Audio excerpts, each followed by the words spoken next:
Let's look at Anthony Ryder from South Lyon, Michigan, recently selected as the Lions 2020 Fan of the Year. He has a passion about sports broadcasting.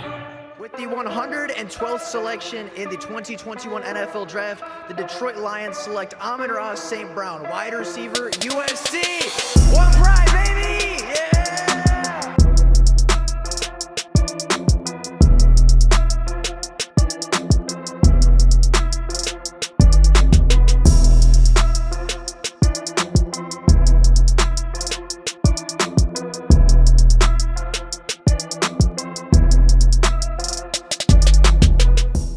What is going on, everybody? Welcome back to another Detroit Lions video. Now, as we all know by this point, Ben Johnson has officially returned to the Detroit Lions. The Detroit Lions convinced Ben Johnson, the top head coaching candidate for a lot of football teams and a lot of franchises this offseason, to not go be a head coach, to not go make $16 or $17 million a season, and instead return to the Detroit Lions, making roughly $1 to $2 million, and go be the offensive coordinator for the second year in a row.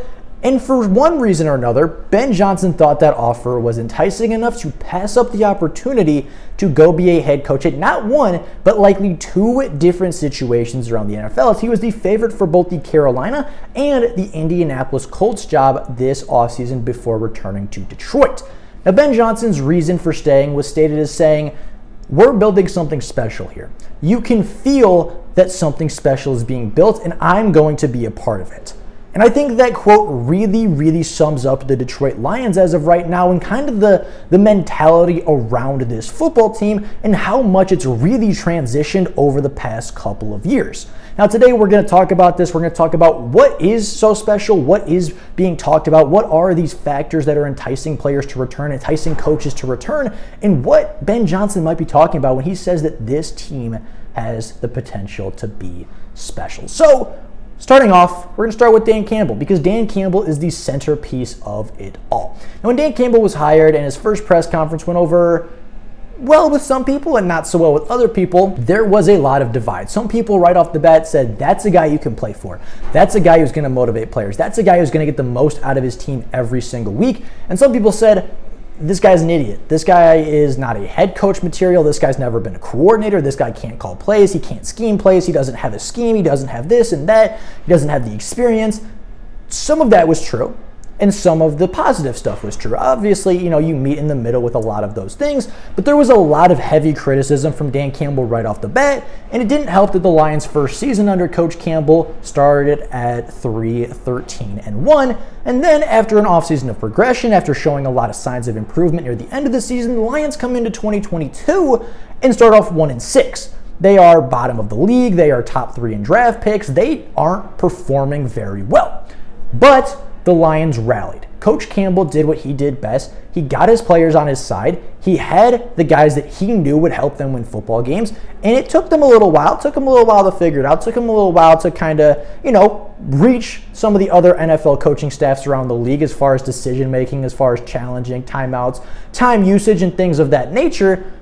But they got there. And after the Lions met Green Bay at Ford Field, they never ever looked back, going a staggering 8-2 to end the NFL season with an astronomical point differential. And the difference between the first 8 weeks and the last 9 weeks of the NFL season is an astronomical difference. And that's what's special about Detroit. Detroit figured it out. They took some time to get there. They took about a season and a half, a season and a third to really get there, but they got there, and now they are dangerous. The Detroit Lions were a top 5 scoring offense a season ago, and despite finishing the season 28th as far as points allowed on defense, looking at just the last 8 to 9 to 10 weeks where the Lions were on their 8-2 stretch, the Lions were statistically a top 15 and arguably top 10 defense in some categories when it came to the defensive side of the football. Now, the Lions did end up missing the playoffs. The Lions ended up not making it, largely part and due to their first start of the season, right? That loss to Seattle right now really hurts because that was the inevitable tiebreaker that ended up keeping the Lions out of the playoffs in favor of the Seattle Seahawks. But the Lions are close. The Lions were half a game out of the playoffs this year after starting 1-6 and going 3-13-1 a season ago. How many teams around the NFL can you look at and say, this is a team that didn't make the playoffs? This is a team that wasn't competing in the postseason, whose offensive coordinator has an opportunity to go to a team in Carolina who was in the playoff hunt going into week 17, and that guy said no. Right? How many offensive coordinators, how many players or coaches in that position saying, okay, I could go run my own organization. I could go take this team from 7 wins to maybe 10 wins next season if I get the right guys, if I get the right pieces, as well as getting a significant pay bump, and saying, no, I'd rather stay in Detroit. I'd rather stay with this non-playoff team that rallied at the end of the season, that looks to be on the up and up, and I'd rather stay here and build something special, be a part of something special, versus trying to go make it on my own somewhere else and make that organization up to the standard of this one. Now, Ben Johnson's not the only coach to do this, actually. Well, he is the only coach at this point to turn down a head coaching position, but he's not the only person on the roster. He's not the only person within the organization to publicly say they want to be here more than anywhere else. As it came out this morning, or yesterday morning, in fact, that all of John Kaminsky, who was a huge defensive playmaker on the side of the ball for the Lions, Alex Anzalone, team captain Alex Anzalone, as well as Isaiah Buggs, who was a late offseason addition this year, but was a huge impact player on the field, all stated and all told Brad Holmes separately that they would like to return to Detroit in 2023. All of which need new contracts, need to re-sign, but they will talk to Brad Holmes as individuals, not as a group. All three individually went to Brad Holmes and said, I will take less money than what I am worth. I will take less than market value to stay in Detroit, to stay on this football team.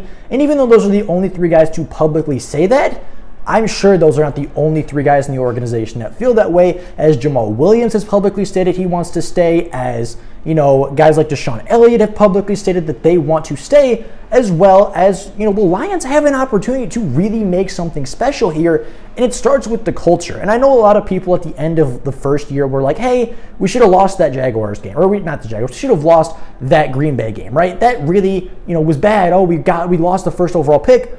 But at the time, a lot of us were saying that builds culture, that builds character, that's going to affect free agency, that's going to affect, you know, future contracts, that's going to affect a lot of things, and that ended up being true. The Lions, yet again this season, after a poor start, finished incredibly strong, ended up finishing with a winning record, and now, yeah, the Lions are going to pick 18th in the NFL draft without trading up, but free agents want to come. Free agents want to re-sign, and not only re-sign, they want to choose Detroit over other playoff caliber locations, right? I have no doubt that Alex Anzalone, at least statistically, would have an opportunity to go to a playoff team and make a difference. John Kaminsky, after the year he had, is in for a decent pay raise and a decent payday if he was to test the free agent market, and they all want to return to Detroit. So in 3 years, the 3 years between the Bob Quinn, Matt Patricia era and right now, free agency went from being, okay, we're going to overpay for the second or third best option, right? No disrespect to Big V, but just as an example, right? We're going to pay Halapalovi Vaitai legit tackle 1 money for being probably the 3rd or 4th best offensive tackle in the free agency class, right? We're going to pay Jamie Collins all this money when we know he's probably not going to be the same linebacker that he was in New England, because he never really is. Right? We're going to pay Desmond Trufant $10 million a year. We're going to pay Justin Coleman and make him the highest paid slot cornerback in the NFL. All of those guys never really impacted the game as much as their contracts would have indicated. To now, jumping forward 3 off seasons, Alex Anzalone wants to stay for pretty cheap.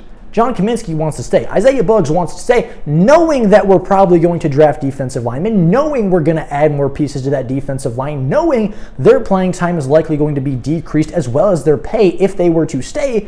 They have all publicly stated, however, they want to stay in Detroit. Now, the Lions, as I said, are a half game out of the playoffs. They're a team that was scrappy at the end. They lost the Buffalo Bills game by, inches on that deep ball from Josh Allen. And yeah, they got beat by the Carolina Panthers pretty bad, but that's 1 bad game in 10 contests. And if the Lions carry that momentum into next year, they could be not only one of the hottest teams coming into the season, but legitimately competing for the NFC North, a top 3 seed in the NFC, and home playoff berths to go with it. So, with that being said, the Lions are building something special.